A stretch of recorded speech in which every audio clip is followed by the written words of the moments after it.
अजितदादा आणि आबांचं नातं राजकारणाच्या चौकटीत कधीच अडकलेलं नव्हतं.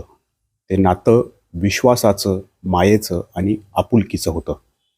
त्यामुळंच आबा गेले त्यानंतर अजितदादा पाटील कुटुंबियांचे आधारवड बनले. आबांचे पुत्र रोहित असतील किंवा आबांची कन्या स्मिता यांचं पालकत्व अजितदादांनी स्वीकारलं.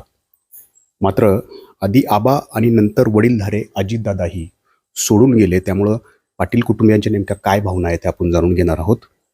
खरं तर वडीलधारे होते अजितदादा तुमच्यासाठी. आबांनंतर त्यांनी तुमची जबाबदारी घेतली होती, पालकत्व स्वीकारलं होतं. मात्र आज दादा पण नाही आहेत.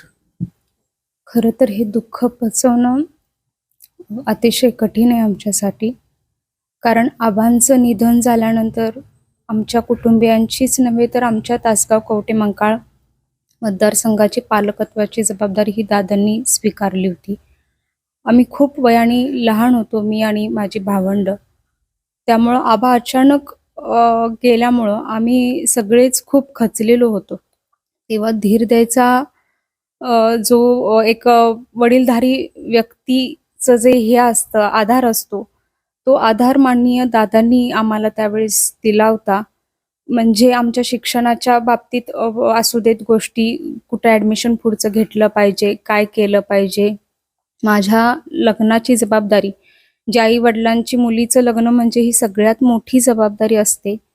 ती जबाबदारी मला वडिलांची कुठंही जाणीव होऊ नये, त्या अशा पद्धतीनं माननीय दादांनी माझं लग्न ठरवण्यापासून ते पूर्ण त्याचं नियोजन करण्यापासून सगळं माझ्या लग्नाचं माननीय अजितदादांनी बघितलं. मला कुठंही माझ्या लग्नात वडिलांची जाणीव त्यांनी करून दिली नाही. स्वतःच्या मुलीसारखं त्यांनी माझं लग्न करून दिलं. आणि रोहितला सुद्धा आज रोहित आमदार झालाय, तर विधानसभेमध्ये जेव्हा सेशन्स असतात अधिवेशन काळामध्ये दादांचं नेहमी मार्गदर्शन असायचं. माझी आई कधीच राजकारणात सक्रिय नव्हती. अचानकपणे आबांच्या अकाली निधनानंतर आईला आमदारकीच्या इलेक्शनासाठी उभं राहावं लागलं. त्यावेळेस सुद्धा विधानसभेमध्ये कार्य करत असताना वेळोवेळी माझ्या सहकार्याची पत्नी, एक माझी मोठी वहिनी या नात्याने दादांनी वेळोवेळी आईलाही मार्गदर्शन दिलं. मलाही वरचेवर दादांचा फोन असायचा, "कसं चाललंय स्मिता? काय चाललंय?"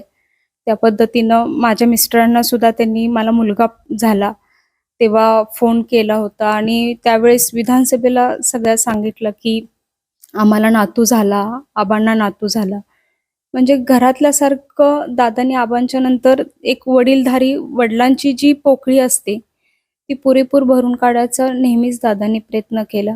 आणि आज मार्गदर्शन दादांचं आबांच्या पश्चात आम्हाला, आमच्या कुटुंबियांना अतिशय मोठं होतं.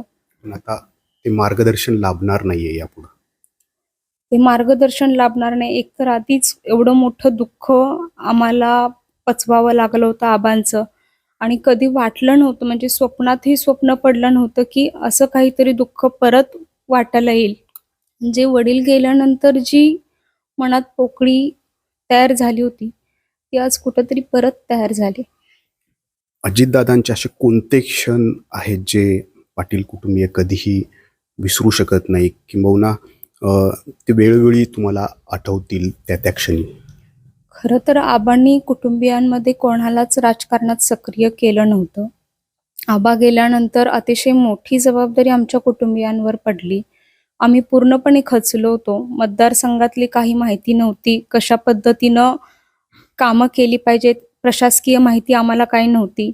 आणि आपल्या सर्वांना माहिती आहे, की दादांची प्रशासनावर प्रचंड त्यांची पकड होती. आणि आम्हाला वेळोवेळी प्रशासनामध्ये कसं काम केलं पाहिजे, कशा पद्धतीने मीटिंग्स घेतल्या पाहिजेत, कशा पद्धतीने कामाचा पाठपुरावा केला पाहिजे, या काहीच गोष्टींची आम्हाला कल्पना नव्हती. ती सगळ्या गोष्टी दादांनी माझ्या आईला, मला आबांच्या पश्चात सगळ्या शिकवल्या. म्हणजे खूप छोट्या-छोट्या गोष्टींसाठी आबांनी नेहमी प्रयत्न केला. म्हणजे आबांची समाधी जे आम्ही उभारली अंजनीला, त्याच्यामध्ये सुद्धा दादांनी 18 कोटी रुपये दादांनी त्याच्यासाठी निधी दिला. ती समाधी कशी असली पाहिजे, त्याचं कसं नियोजन केलं पाहिजे. म्हणजे एवढ्याच प्रत्येक गोष्टीमध्ये दादांचं पूर्णपणे लक्ष असायचं, कुटुंबातल्या गोष्टींमध्ये लक्ष असायचं. म्हणजे आमच्या मुलांच्या शिक्षणांपासून ते आमच्या लग्नांपर्यंतच्या माहित्या सुद्धा दादांच्याकडे असायच्या, की कुठलं स्थळ आलं तर आम्ही ते दादांना सांगायचो, की हे स्थळ आलंय. मग दादा त्याची माहिती काढणं, म्हणजे एक कौटुंबिक वडीलधारी म्हणून माणूस कसा जबाबदारी पार पाडतो, ती आबांच्या पश्चात दादांनी आमच्या बाबतीत पार पाडली होती. कुठं आता उणीव दादांची भासू शकते भविष्यात? प्रत्येक ठिकाणी दादांची उणीव भासू शकते. मी सांगते, की जे वडील गेल्यानंतर आमच्यामध्ये पोकळी निर्माण झाली होती, ती पोकळी आज परत 10-11 वर्षानंतर तयार झाली. दादा होते तर आम्हाला कशाची भीती वाटत नव्हती. एक मनामध्ये आशा होती, एक आधार होता, की चला आबांच्या पश्चात आज आपल्या पाठीमागे दादा आहेत. आज आपल्याला काही घाबरायचं कारण नाही किंवा काही गोष्ट करताना ती धाडसानी केली जायची, म्हणजे राजकारणात असू दे किंवा कुठल्याही बाबतीत असू दे. पण आज ते मार्गदर्शनच हरवलंय म्हटल्यानंतर खूप त्रास होतोय. आज तुम्ही स्वतः गेलेला होतात बारामतीमध्ये. अ, आता यापुढे जेव्हा जाल बारामतीमध्ये तर अजितदादा नसतील ही भावना नक्कीच मनामध्ये खंत करून असणार. नक्कीच खंत करून असणार, कारण काल मी जेव्हा गेले, नेहमी कामामध्ये असणारी व्यक्ती निचपीत त्या हॉस्पिटलच्या बेडवर पडलेली पाहून धाडस झालं नाही. आणि ती पोकळी नेहमी राहणार. दादांची उणीव ही बारामतीतच नव्हे तर प्रत्येक भागामध्ये दादांनी काम केलेलं आहे. आज पुण्यासारख्या, मी पुण्यामध्ये राहते, तर पुण्यासारख्या शहरामध्ये सुद्धा दादांचं अतिशय व्यापक असं काम आहे. मी चिंचवड या भागात राहते, तिथं चिंचवड हे शहर अजितदादांच्या विजनमधून वसलेलं आहे. त्यामुळं दादांचं काम हे सगळीकडं आहे. त्यामुळं प्रत्येक ठिकाणी गेल्यानंतर कामाच्या माध्यमातून असू दे, दादांनी जी विजनरी दृष्टिकोनातून उभा केलेल्या संस्था असू देत, बाकीच्या समाजसेवेच्या दृष्टिकोनातून उभा केलेल्या संस्था असू देत, त्या सगळ्या बघताना नक्कीच दादांची पोकळी ही भासणार आहे. अजितदादांची अशी कुठली सवय आहे किंवा कुठली आठवण आहे ती कायमस्वरूपी तुम्ही तुमच्या कृतीतून जपण्याचा प्रयत्न करू शकता? नक्कीच दादांच्याकडं अशा खूप काही गोष्टी होत्या ज्या दादांच्याकडून शिकण्यासारख्या होत्या. सगळ्यात महत्त्वाचं म्हणजे वक्तशीरपणा. कुठलीही गोष्ट वेळेवर करणं दादांना प्रचंड आवडत होतं. आणि कामाच्या बाबतीतली तत्परता आणि प्रशासनावरची पकड, ह्या गोष्टी दादांच्या खूप अफाट आणि खूप चांगल्या होत्या.